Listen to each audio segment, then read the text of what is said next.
실리콘밸리의 반독점 소송에 대한 공포의 그림자가 드리우고 있습니다. 구글이 지난해 검색엔진 시장 반독점 재판에서 패소한 데 이어 지난 17일에는 온라인 광고기술 시장 반독점 재판에서까지 패소했기 때문입니다. 이번 판결로 구글의 강제 기업 분할 가능성은 한층 더 커졌습니다.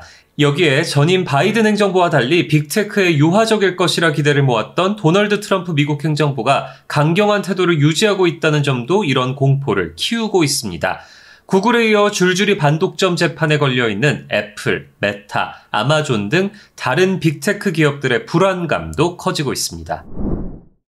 지난 17일 미국 버지니아주 알렉산드리아 연방법원의 레오니아 브링케마 판사는 구글이 광고 서버 및 광고 거래소 시장에서 독점력을 획득하고 유지하기 위해서 반경쟁적 행위를 저질렀다고 판결했습니다. 2023년 1월 미국 법무부가 구글이 온라인 광고기술 시장을 독점하고 해당 산업의 합법적인 경쟁을 파괴하고 있다면서 소송을 제기한 지 2년여 만입니다.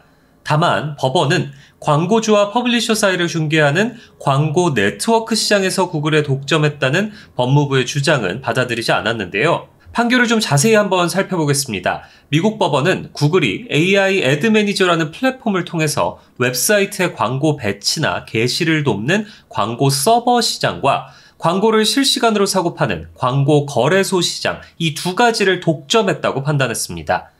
미국에서 언론사와 출판사 등 온라인 퍼블리셔의 90%가 구글을 통해서 온라인 광고를 집행하고 있는데요. 구글은 이들에게 플랫폼 이용 수수료로 광고비의 20-30%를 부과한 것이 발단이 됐습니다. 앞서 진행된 재판에서는 세계 최대 미디어 그룹인 뉴스 코퍼레이션과 영국 언론 데일리 메일 등의 전현직 임원들이 구글의 광고 플랫폼의 지배적인 위치 때문에 불합리한 수수료를 내고 사용할 수밖에 없었다고 증언하기도 했습니다. 구글은 즉각 항소 의사를 밝혔지만 이번 판결이 확정되면 광고기술 사업 부문을 강제 매각해야 될 수도 있습니다. 앞서 법무부는 구글이 관련 사업 부문인 구글 네트워크의 매각이나 최소한 구글 네트워크 내 구글 애드 매니저 팀의 분할을 강제해야 한다고 밝혔는데요. 구글 네트워크 사업부는 지난해 31억 달러, 한화로 약 4조 4천억 원의 매출을 냈는데 이는 지난해 구글의 모기업 알파벳의 전체 매출 8.7%를 차지했습니다.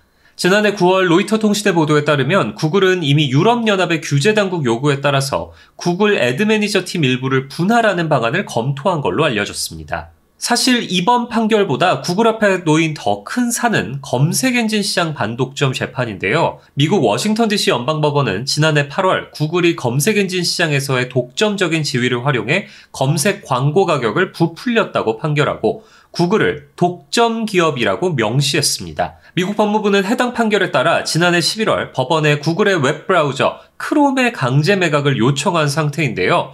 구글의 매출 중 광고 수익이 차지하는 비중은 70%가 넘는데 크롬은 광고 사업의 핵심입니다. 구글은 지난해 이 재판에서도 항소했지만 이번 판결로 두 개의 핵심 사업부가 모두 강제 분할될 처지에 놓인 겁니다.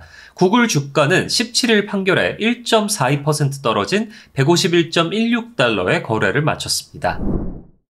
실리콘밸리에선 이번 판결에 불똥이 튀지 않을까 전전긍긍하고 있습니다. 가장 눈앞에 위기가 닥친 기업은 메타인데요.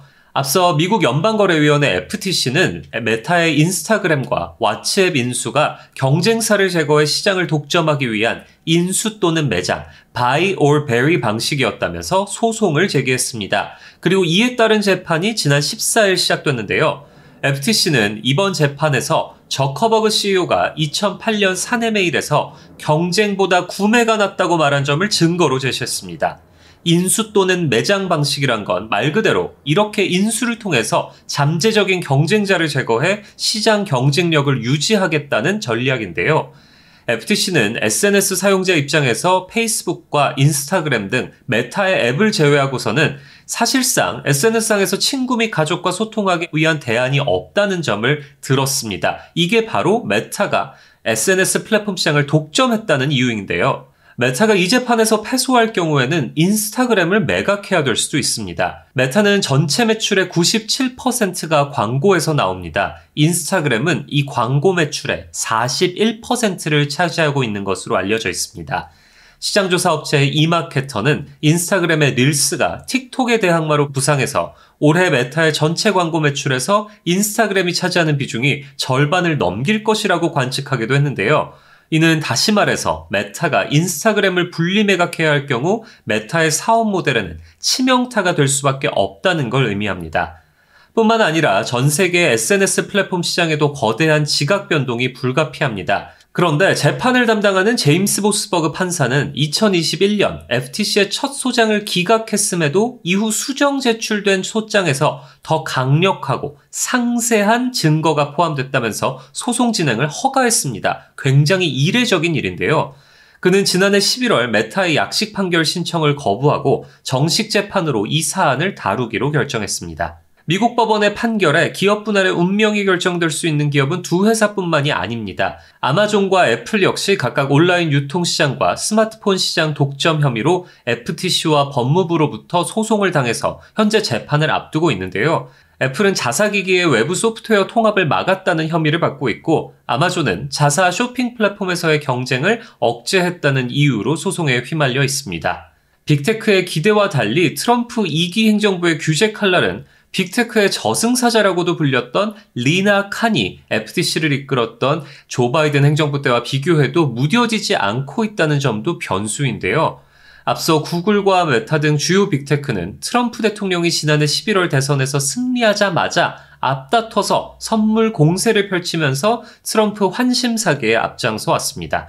특히 트럼프 1기 행정부 때부터 트럼프 대통령과 불편한 관계를 유지했던 마크 저커버그 메타 CEO는 트럼프 대통령 취임식에 거액을 기부하고 DEI, 즉 다양성, 평등, 포용성 정책까지 앞서서 폐지하는 등 트럼프 대통령의 환심을 사기 위해서 부단히 노력해왔습니다.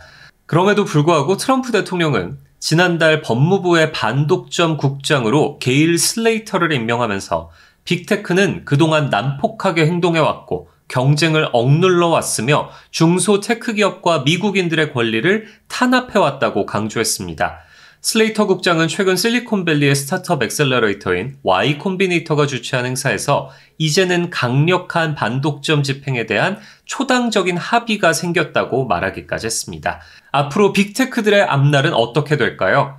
오늘 실리콘밸리 나오는 여기까지입니다. 시청해주셔서 감사합니다.